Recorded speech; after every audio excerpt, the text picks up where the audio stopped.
Good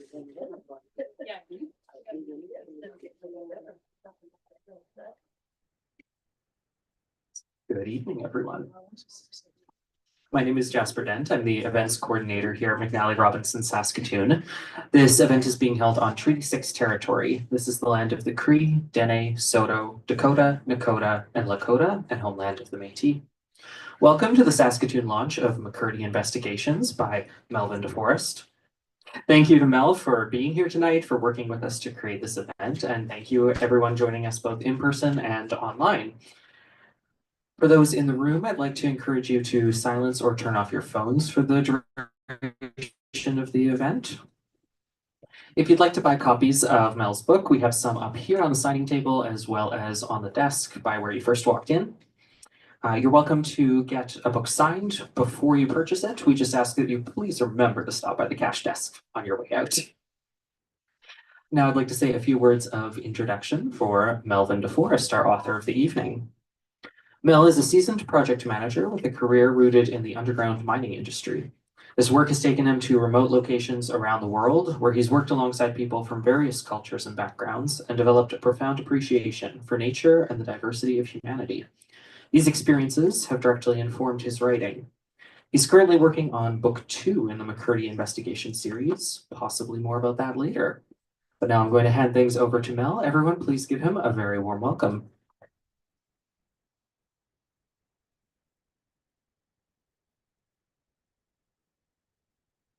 Thank you for showing up. If there's anybody more surprised than you that I'm here, that would be me. Because I'm the world's worst public speaker, but I never ever thought that I would be standing here at a book launch. It took me 67 years to get started. Now,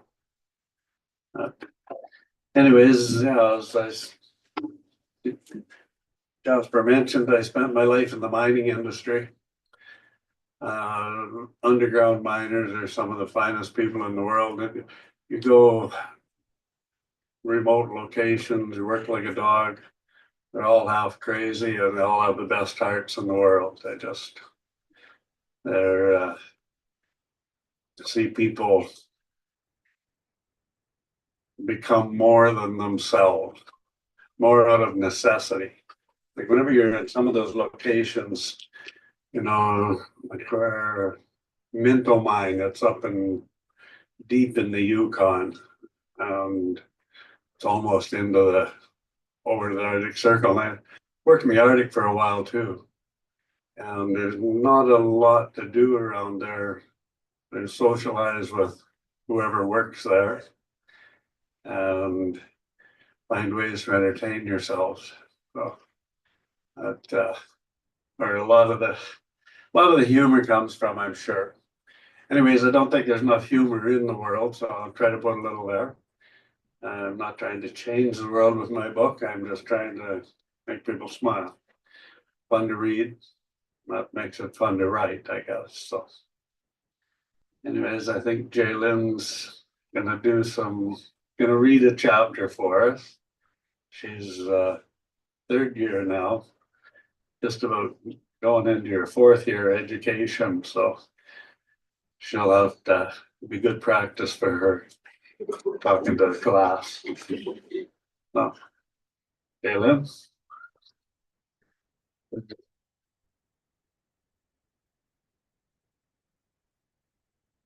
Thank you. Okay, so my name is Jaylyn. I am the daughter of the author, and I'll be reading a short excerpt from his book. I'll be starting on chapter 1 and ending on page 7.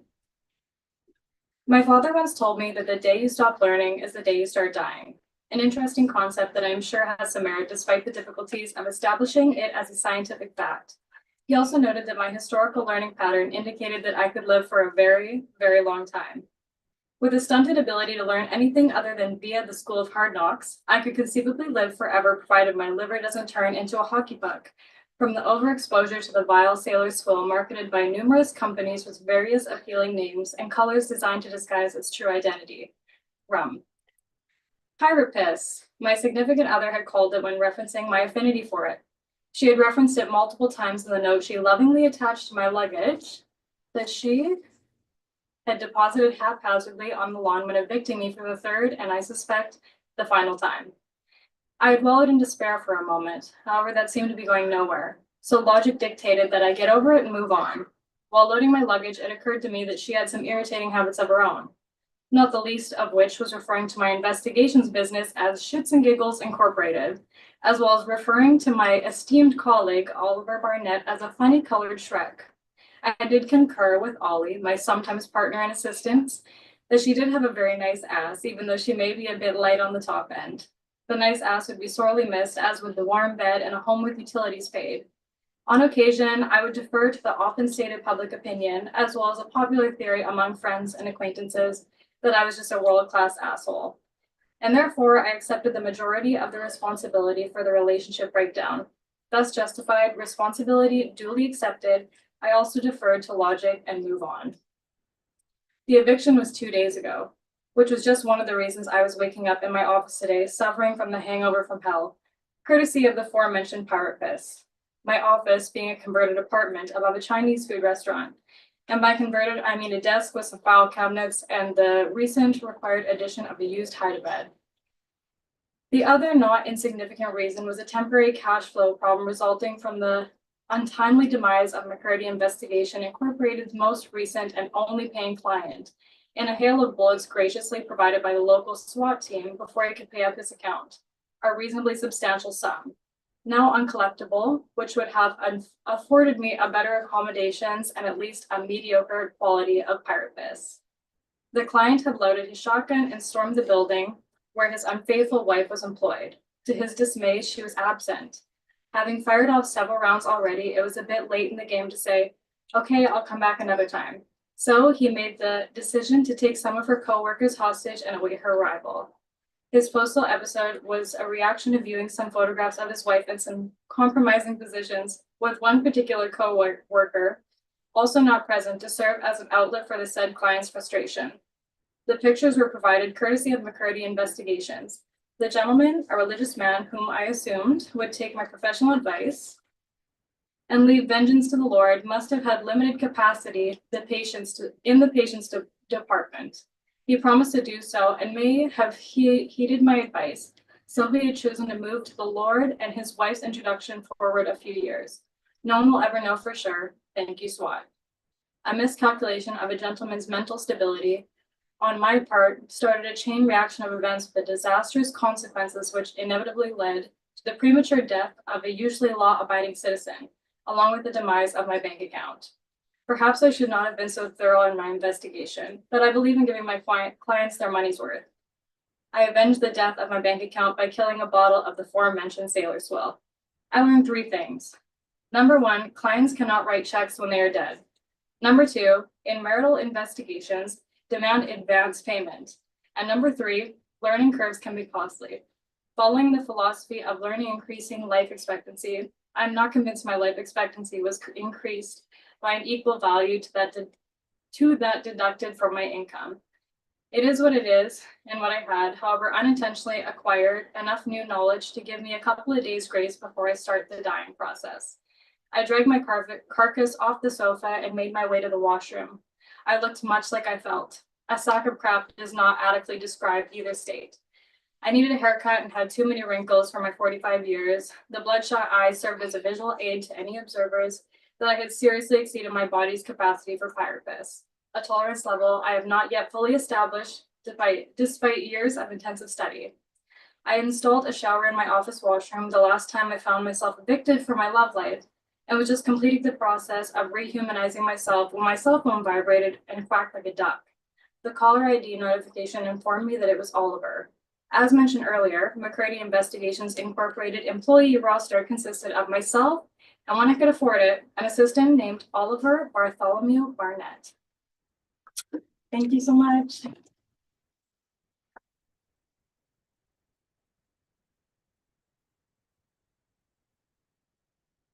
Thank you, teacher. If I had an apple, it would be yours. Anyways, the one thing that it has done for me is it's put me back in touch with a lot of my friends from youth, like the Playford family. And Diane Welsh, who grew up half a mile from her and haven't seen her for, she told me how long it's been a long time. Some kind of a homecoming 25 years ago or something like that. Anyways, yeah, that's nothing profound, not gonna change the world, but hopefully get a smile out of it. And anybody have any questions? Yeah, go ahead. I have a question about, so it's taken like 67 years, you said, or like the Start, the start. So how did you go with the process of, like, how would you go about, like, just out of the blue getting the publication and like getting like after you're writing it, how do you get like that? You understand what I'm saying? Like the publication and all that started? Yeah, and that's a really good question, but I'll tell you, I was in the mining business. Yeah. We built a gold mill, rebuilt it from the ground up. And then we kind of, So they can. we got this, spent like $14 million building the gold mill. And then kind of, okay, we're done, good job, pat everybody on the back. Okay, now does anybody know how to turn this bitch on? We had nobody knew how to run it. So it's kind of the same with this. I just, I think I'll write a book. So I wrote a book. Now what do I do with it? So, and you got to be careful. Like, first place I go to the internet. Holy, there's some scammers out there. And nothing to it. They're just making a million sellers. Send me $17,000 and I'll sell you. I guarantee I'll sell you $1 million. Have you read it? Well, no. I kind of like the book stand on its own merits. You're just gonna sell 1 million books, and I mean that'd be great, but you haven't read it, so I'm not gonna send you $17,000. So Is it similar probably to like the autograph industry, like fake autographs and like that? Kind of like fake publications or companies? yeah, they call themselves ghost writers, Okay. and I said, well, I don't need anybody to ghostwrite. I wrote the book, but they, well, what do you need? Well, I'd like somebody to market and tell me what to do with it now. And because I'd already written it and published it, oh, we can do that too. They'll do anything for you. You just got to send them money. So you got to be really careful. They're all shysters. And I never seen so many in one industry. So I think they're kind of preying on people's hopes and dreams or whatever. And that's what a great way to make a living. That's fun. So have you always been a writer? Like when you were younger, did you enjoy writing? Like you have a sense of humor, so did you always know that, or? Yeah, I had school teachers. Not, she wasn't a school teacher, but her mother-in-law's husband was. And I got encouragement for writing from them. I mean, out in Redneckville, writers, that wasn't the way to make a living. You had to run a dozer or run a shovel or something. That's how you made a living. Did you enjoy writing in school? Yeah. Yeah. So. Yeah. And then, yeah, I'd say that it took me 67 years to write it. Well, that was just this one. I mean, I've always written. I've got a bunch of short stories. I mean, I got songs. I don't know, just stuff. Kind of gets in my head, and some of it's a little crazy. So a good way to get it out, put it on paper. So.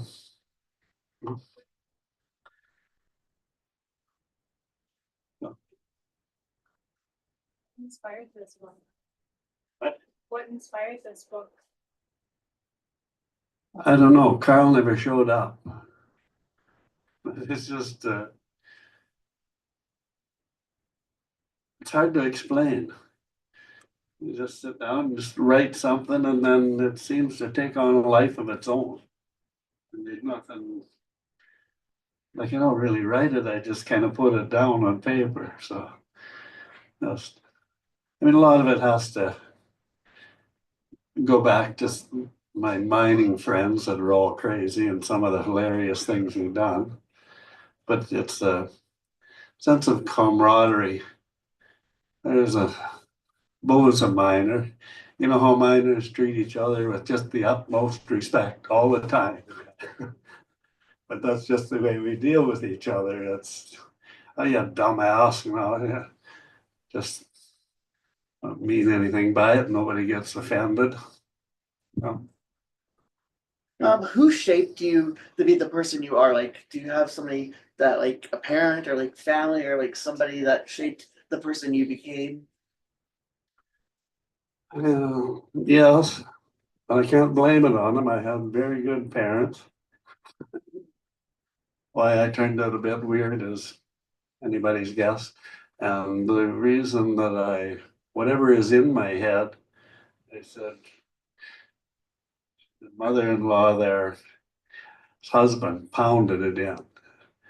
He knew I had a brain. I wasn't smart enough to know I had one. So, you know, and yeah, various school teachers along the way. I mean, actually, they'd English class and stuff, write a short story, and they would advise me to become a writer. I don't have time for that. I gotta make a living and chase girls and have a bunch of kids first. So do that, get that out of the way. So that took 67 years, I guess, to get most of that out of the way. Almost out of the way, anyway. We have to get to part 2. Yeah.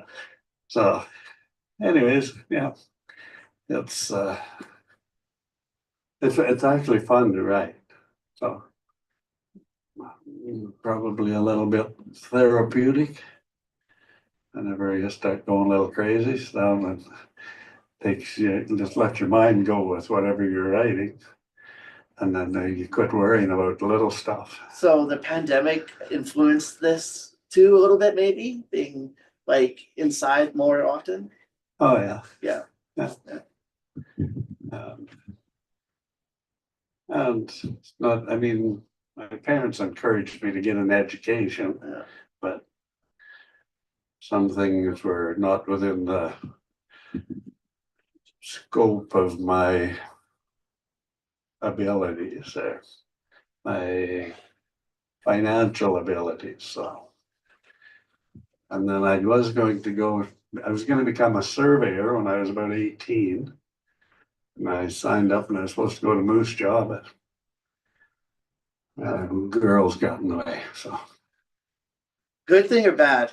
well, it was good for a while. No. As you scratch your head. Yeah, it's make all these plans and then it's life that gets in the way. Yeah. So that was all.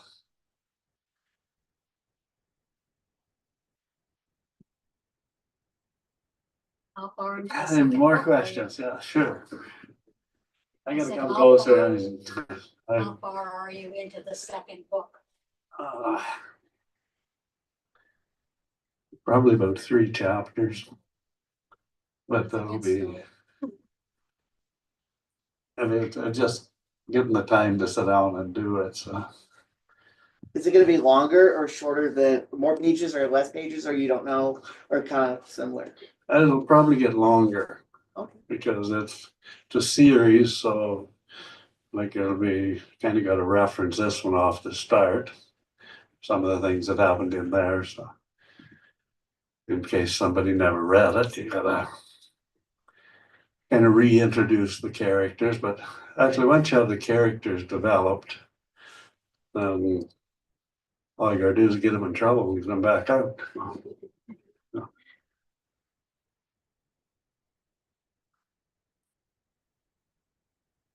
I know you want to ask me something. No, you're good. Okay, who did your editing for you? Who did the editing for you? Did you have an editor? Just me.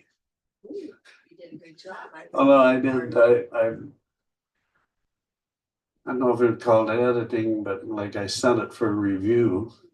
And when they do a review, they don't miss anything. If there's, I mean, there was, in the whole book, they found like 10 typos or something. They didn't fix them, they made me fix it. Yeah. Yeah, so. Can you, I'm kind of, so is that like the publisher or like, I don't understand the process of like getting it reviewed. Is that part of the publisher? Or is that a Yeah, different separate? The first review I sent for, I actually paid somebody $100 on Goodreads. I don't know if you ever heard of them or not, in Goodreads. Yeah, So they done the first review and I don't know if they're all like that, but the lady who done it pointed out any little mistake there was. So she is, besides just reviewing the overall book. Yeah. You know, that she picked out any typos that were in it and was kind enough to tell me where they were. And is it like an AI system or no, it's like physical? no, it was a person. Person reading it, oh It wow, was actually Yeah. a lady that I actually talked to her. oh wow. She phoned me to, she actually phoned me to apologize because she gave me 4 out of 5 stars. She said, I'd give you 5 stars except for typos that she had told me, so. Yeah, yeah. I changed them and she was fine with it, so. Yep.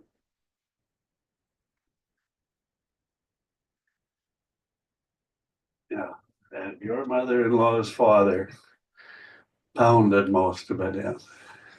You know, he had a book, he kept track of all of his students. Grace was just telling me that last night when she called. Yeah, He kept track, he knew where you guys were, he knew what you were doing, yeah. right up until he passed away. How long has he been gone? Oh, Well, long. he was 60 when he passed away, so Hmm. it's over 25. Okay. Anyways, yeah, I owe several of my educators a debt. That's,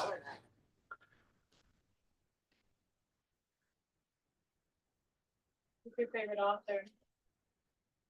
Eh? Who's your favorite author? Other than yourself. yeah, I kind of like this guy. Tough to decide, either Woody Allen. Woody Allen wrote a book called Without Feathers. Completely made no sense, none of it. But I just laughed one end to the other. And actually, when I read that, I was in Saskatoon Hospital in intensive care, and the nurses were giving me a hard time because I was supposed to be nice and quiet. You're supposed to be sick here, and I was But other than that, and I've read pretty much everything Stephen King ever wrote. Never. Dean Koontz. And then some of the detective magazine, or not magazines, but detective books as well. What's your favorite memoir?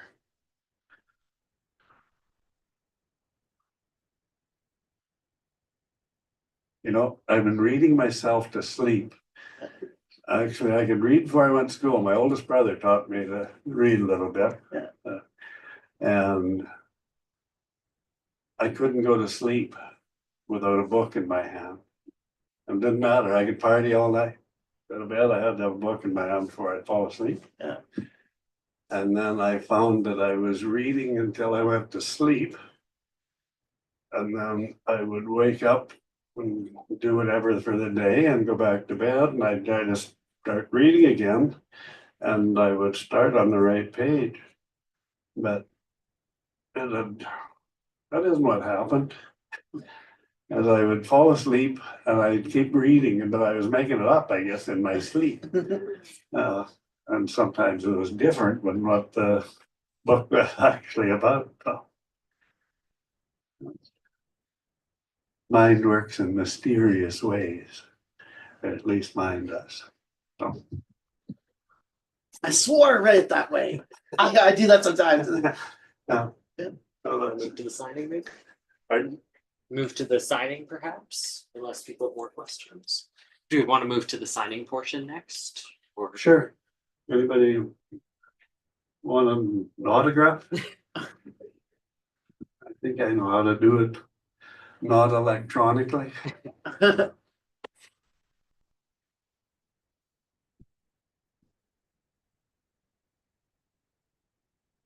Hey, yeah, thank you so much for coming here and reading, Mel. And yeah, folks, if you'd like to get a book signed, Mel will be sitting right here. And if you have any more questions that occur to you while you're waiting in line, he'll be happy to chat, I think. I guess I shouldn't speak for him.